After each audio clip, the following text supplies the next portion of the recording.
Hi friends, welcome to Prabhas gallery. Prabhas கேலரியில் இன்றைக்கி நம்ம பொன்னியின் செல்வன் தான் பார்க்க போகிறோம். வாங்க ஃப்ரெண்ட்ஸ்.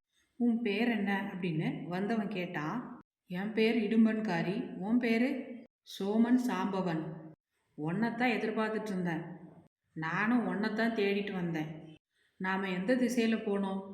மேற்கு திசைக்கு தான். எந்த இடத்துக்கு? பகைவனோட பள்ளி படைக்கு, திருப்புறம்பியம் அருகில்.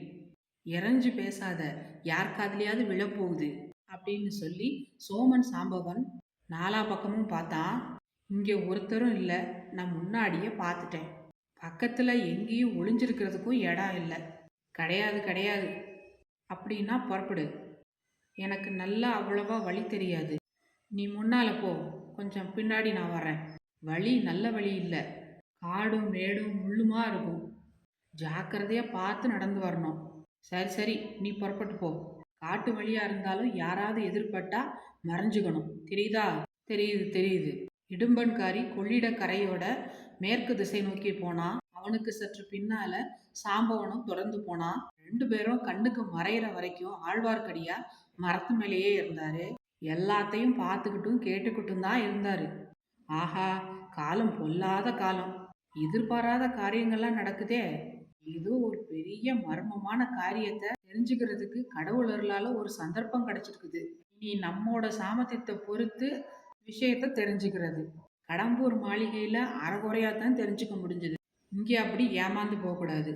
திருப்புறம்பியம் பள்ளிப்படைன்னா கங்க மன்னன் பிரதிவிபதியின் பள்ளிப்படையத்தான் சொல்லியிருக்கணும். அந்த பள்ளிப்படையை கட்டி 100 வருஷம் ஆகுது. அதனால பாழடைஞ்சு கிடக்குது. சுத்தியிலும் காடு மண்டி கிடக்குது. கிராமமும் சற்று தூரத்துல இருக்குது. அங்க எதுக்காக இவங்க போறாங்க? இந்த ரெண்டு பேரும் மட்டும் பேசுற விஷயமா இருந்தா இங்கேயே பேசிக்குவாங்களே. காட்டு வழியில ஒரு காத தூரம் போக வேண்டிய அவசியம் இல்லையே. பிரதிவிபதி யாருக்கு பகைவன்? ஆஹா, நம்ம நினைச்சது உண்மையா இருக்கும் போல இருக்குதே. எதுக்கும் பார்த்து தெரிஞ்சுக்கலாம். இவங்க கொள்ளிடக்கரையோடு போறாங்க. நாம மண்ணிக்கரையோடு போகலாம். மண்ணிக்கரையில காடு அதிகமா இருந்தாலும் பாதகம் இல்லை. ஆடும் மேடும் முள்ளும் கல்லும் நமக்கு என்ன லட்சியம்? அவைதான் நம்ம பார்த்து பயப்படணும். இந்த மாதிரி நினைச்சுக்கிட்டு வாயோட முணுமுணுத்துக்கிட்டு திருமலை அரச மரத்துல இருந்து இறங்கி கொஞ்சம் தெற்கு நோக்கி போனான். மண்ணியாறு வந்தது.